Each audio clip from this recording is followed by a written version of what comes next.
Hey everybody, so we're going to be starting off here in my exploitation corner, right? It's a closet that I put a bunch of shelves in because movies need space.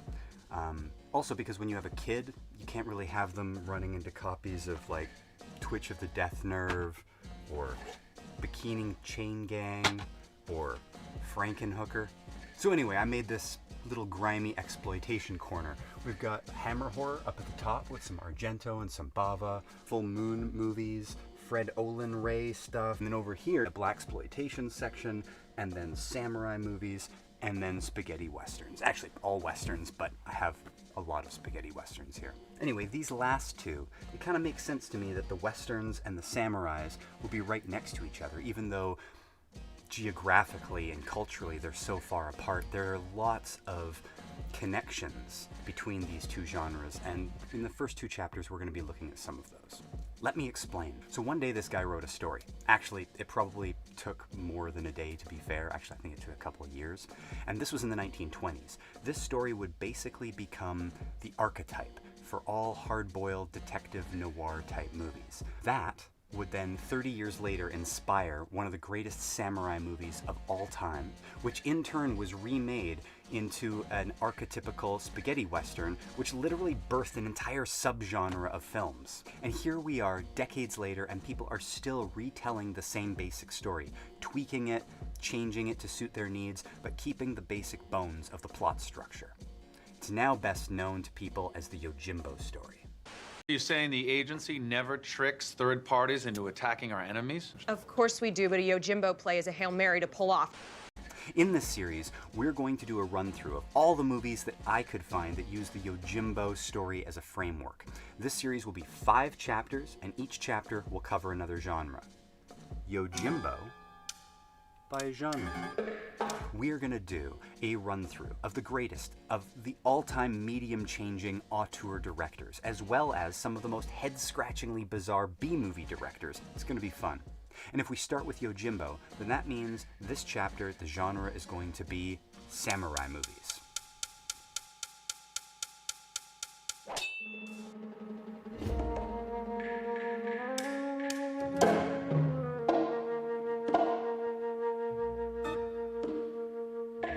I guess we should start at the most basic. Yojimbo means bodyguard in Japanese. In the era that Yojimbo takes place, it's a time of peace, and many samurai were now ronin, wandering around the landscape, looking for work, often as bodyguards for hire.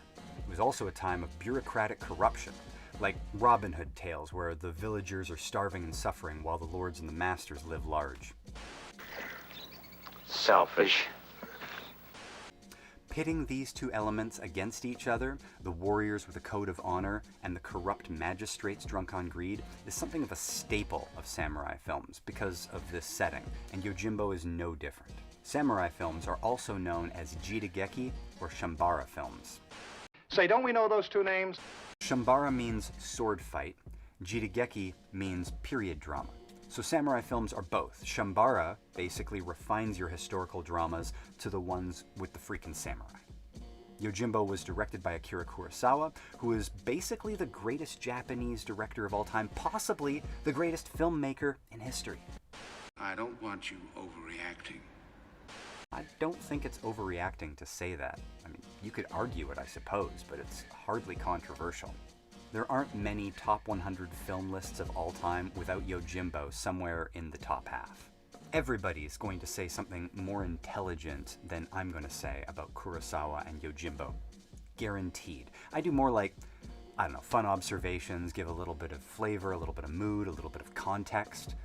You gotta go watch the movies for yourselves. Anyway, the point is, I'm not going to do a deep scholarly dive. I just want to give us the basics of Yojimbo, especially regarding the plot structure, so we can compare it to these other incarnations. So Yojimbo. So what is it? Yojimbo's a black and white samurai film that was released in 1961. Really, Yojimbo is the samurai movie. It didn't invent the genre, but it is seen as maybe the pinnacle. It made actor Toshiro Mifune an international star overnight. It did change the genre with a celebration of violence and its iconic sarcastic hero, but this also comes 20 movies into Kurosawa's filmography after Seven Samurai and Hidden Fortress and Rashomon, so the accolades are well deserved and a testament to his achievement with this movie. The most famous samurai image is Mifune's. When you think of that, you're thinking of him, probably. He got the Best Actor award at the Venice Film Festival, and the film grossed the highest amount of, I guess, yen, a fistful of yen, of any of Kurosawa's work at the time. And there have been endless nods to Yojimbo in tons of movies and TV series over the decades. Here are just a few favorites. You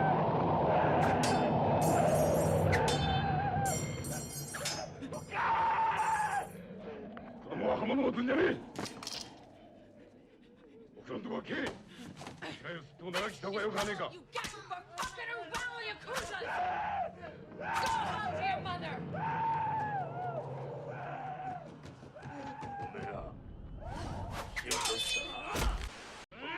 まったくバカにつける薬はねえな。何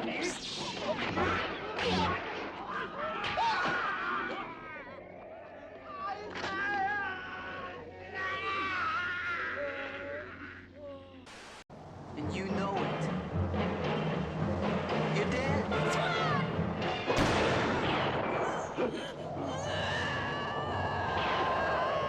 Then, of course, there is the dog with the human hand scene. As we first see our nameless Ronin enter the town to illustrate just how bad it is, Kurosawa puts this little dog trotting along with a human hand in its mouth. It's a perfect visual to illustrate just how warped the town is, and I'm not the only one who thinks so, because this image has been used so much. It's basically any time a hand is in the mouth of a dog, people are going to credit Yojimbo. Take it. Atta girl. Good girl. Dear sweet mother of God, we're in Eastern Europe.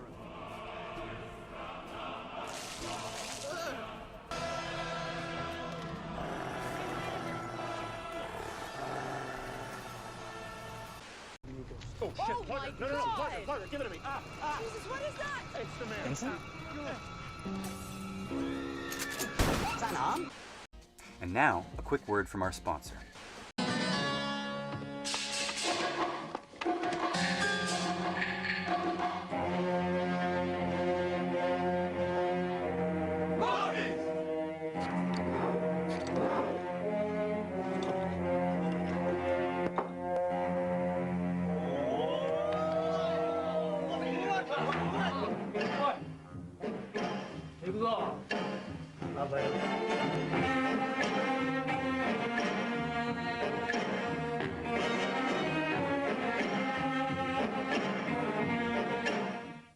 You see, only something that's so beloved by the world could be used for a beer commercial almost 3 decades later. So why? What's in the magic formula? I mean, Toshiro Mifune is an amazing actor. Akira Kurosawa is a legendary director, but they've both made other films. They've both made other movies together. Why was this one so good? What was it about this story that makes us want to retell it over and over again? I'm not quite sure. Truthfully, it's going to be a combination of elements like casting and timing and talent and fortunes, audience temperament, everything. Everything? Yeah, but, I mean, at least some of the credit is going to go to the story. No kidding.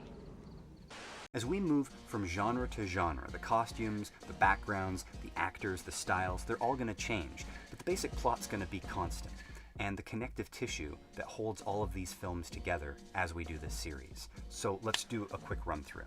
まあ聞けよ、エイジ。今この町では人を切れば金になる。しかもこの町が叩き切った方がいいように違いねえ。 You got the stranger arrives in town, a weird broken town. The town has 2 gangs fighting each other. The stranger proves himself as a fighter. He plays both sides against the other, manipulating them. Usually there's a woman.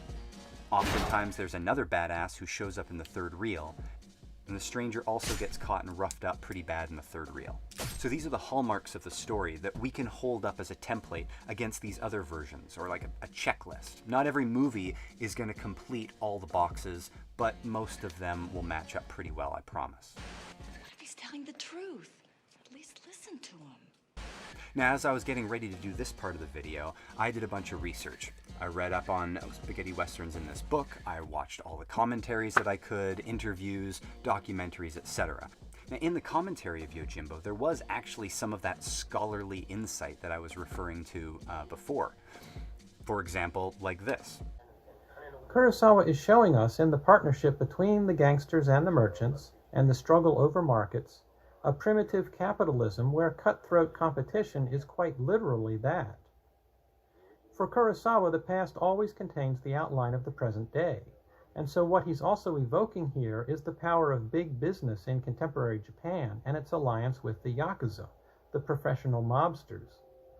Kurosawa acknowledged that the Marxism of his youth remained alive in his thinking, and so what he shows us in this desolate town, and particularly in upcoming plot developments, is akin to Karl Marx's observation that capitalism deforms human relationships by subjecting everything to the competition and control of the marketplace. Many characters, like Ushitura's giant or Inokishi, are literally deformed, and this town is dehumanized and dead because it is run by the merchants and the gangsters who work for them. I love the metaphorical idea that we're the stranger navigating between these warring conglomerates of capitalism, trying to beat the system. He also had some interesting comparisons to make with Dashiell Hammett's The Glass Key. Kurosawa loved American films, and this sequence was very clearly influenced by the beating scene in a 1942 Paramount film called The Glass Key, in which Alan Ladd is held prisoner by gangsters. He's guarded by two men, one of whom is a big, hulking brute who specializes in beating him senseless. And this character, therefore, may be the prototype for our giant who carries the hammer. Watch this nice way that they do the reveal on the face here when Mifune turns around and we see the extent of the beating. A lot of the details in the scene are modeled on the staging in the corresponding scene in The Glass Key. The opening shot, for example, in each film shows the two card-playing gangsters with their groaning victim prone behind them. In each scene, we have a hulking brute, a hero with a severely damaged face, an interruption to the beating while the gang boss and a reluctant associate try to question the hero, a long crawl across the floor by the wounded hero trying to escape, and the use of trickery to finally do so. The violence in the beating scene in The Glass Key was unusually harsh for its period, and elicited letters of protest from movie viewers to Hollywood's Production Code Administration, which admitted that the film should not have gone out to theaters in the way that it had, without trims to the beating scene. Kurosawa has been expanding the parameters of screen violence throughout Yojimbo, and in this sense it's significant that he found inspiration in a movie that did exactly that in an earlier period in Hollywood. And I thought that was pretty interesting, and we're going to come back to the Dashiell Hammett stuff in Chapter 3. But somebody, in something that I read, or heard, when I was doing this research, said that the plot wasn't really that interesting of an element. Now, at the time, I didn't want to make it a thing. I mean, sure, my entire premise here is based on the idea that there's something special about the plot, but even though I tried hard to dismiss it, after a few days it was still bugging me, and now I can't even find the quote. But that's cool, doesn't really matter, and whoever said it doesn't bother me at all. I don't believe you. And you shouldn't. But now I want to back it up, okay? I mentioned that the Marxist view of Yojimbo being trapped between these two corporations, basically, was something that I really liked in the analysis. But I think that that analysis of the plot really only reinforces my suspicions that it's something special. You are crazy. We identify with Yojimbo, right? I mean, he's essentially a blank slate, and that means that it makes it all the easier for the viewer to put themselves in that place, to pretend that's the fantasy. We wished that we were faster on the draw, that we were quick on our feet, tough in a fight. We all love the outsider. We root for the underdog. And it must be special for no other reason that it keeps being remade in all of these different settings and countries, and it continues to work. Well, for the most part, right? I mean, I did mention earlier that you still need the talent and the timing and all that other stuff as well. I understand. So Yojimbo was such a big hit that it gets a sequel the very next year called Senjuro. Now, Senjuro's the name of our nameless Ronin. Each film, when they ask him his name, he says Senjuro and then a flower.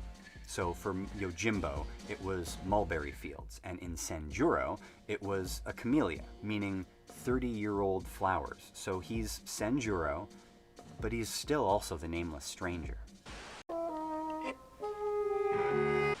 Now, even though Sanjuro is considered a classic, it's directed by Kurosawa, starring Toshiro Mifune after all, it's not connected to the gang war standoff with the lone stranger, caught in the middle story structure thing that we're following here. But still, it is great. It is a classic. This movie was an adaptation of a book and an entirely other project that Kurosawa was planning to do after Yojimbo, but when Yojimbo was such a huge hit, he decided to change the script and put Sanjuro in it as the lead. Well, you have to admit, it was rather inventive. It's charming, it's effective, but it's not Yojimbo. It just has the Yojimbo in it.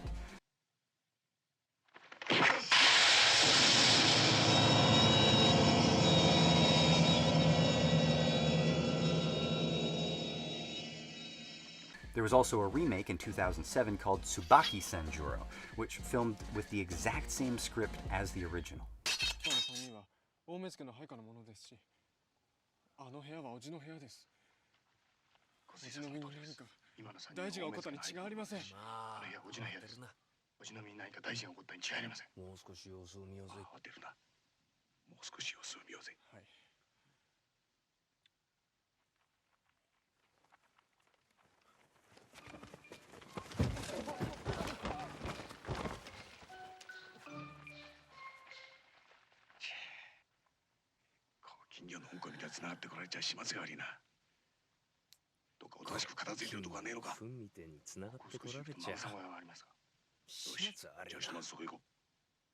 It's fine.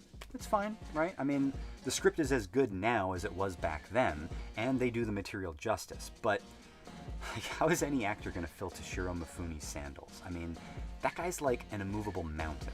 And if you're an actor coming in to play that same character, you're going to want to make it your own. You're going to want to put a different spin on it and play something different. But no matter which way you go, you're always going to be compared to Mifune. Toshiro also played the character of the nameless Ronin in Zatoichi Meets Yojimbo in 1970. This is also the first time we see Yojimbo in color, and the first time we've seen him in about 10 years.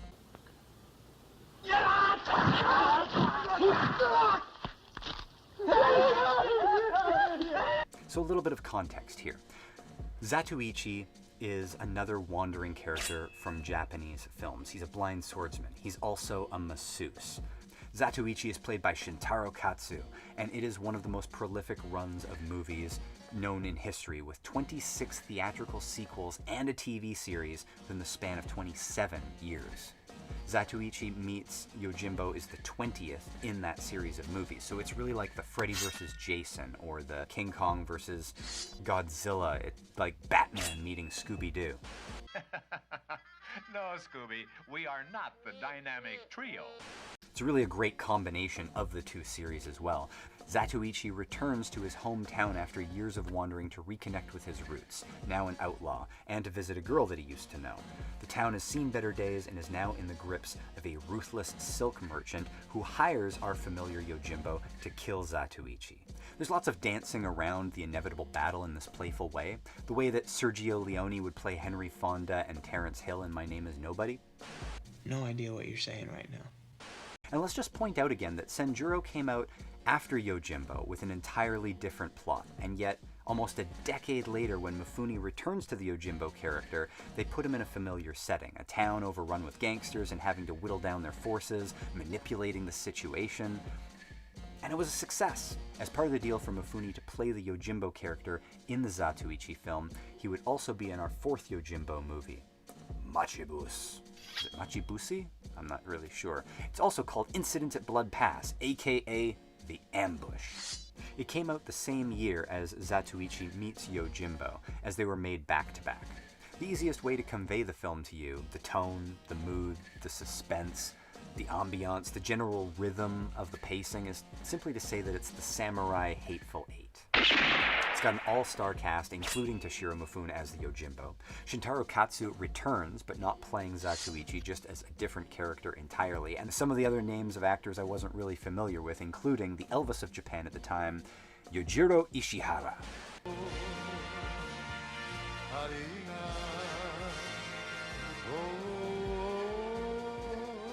So they're all converging at the secluded inn in a snowy mountain pass. They don't know why. All Toshiro knows is that he's supposed to wait for something to happen. Different characters are revealed, including a lawman trying to bring in a criminal that's in his custody. And there's some gang elements in there as well. But despite its slower and tense nature, this movie still has teeth.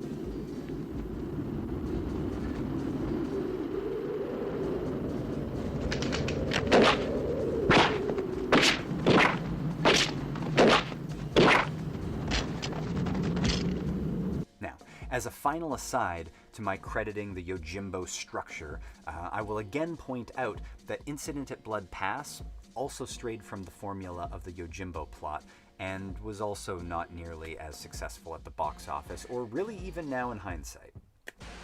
You are lying. I'm not, but you could rightly point out that Mifune characters throughout these 4 movies all have different names in the 4 movies. せっかくだが、俺の名は諸国をうろついている間に忘れてしまった。 So that means they're not technically connected, but he is essentially playing the same character. And Yojimbo is great and enjoyable enough that I want 3 sequels to watch, okay? And as my final point, I would put forward that there's no real disputing whether Sergio Leone's Dollars trilogy is a trilogy. I mean, it is, but Eastwood's characters each have a different name throughout each one of those scripts. And if it works for Eastwood and Leone, then it can work for the Yojimbo and Kurosawa as well. And speaking of which, next chapter we'll be looking at the first big remake of Yojimbo in the Italian West, A Fistful of Dollars.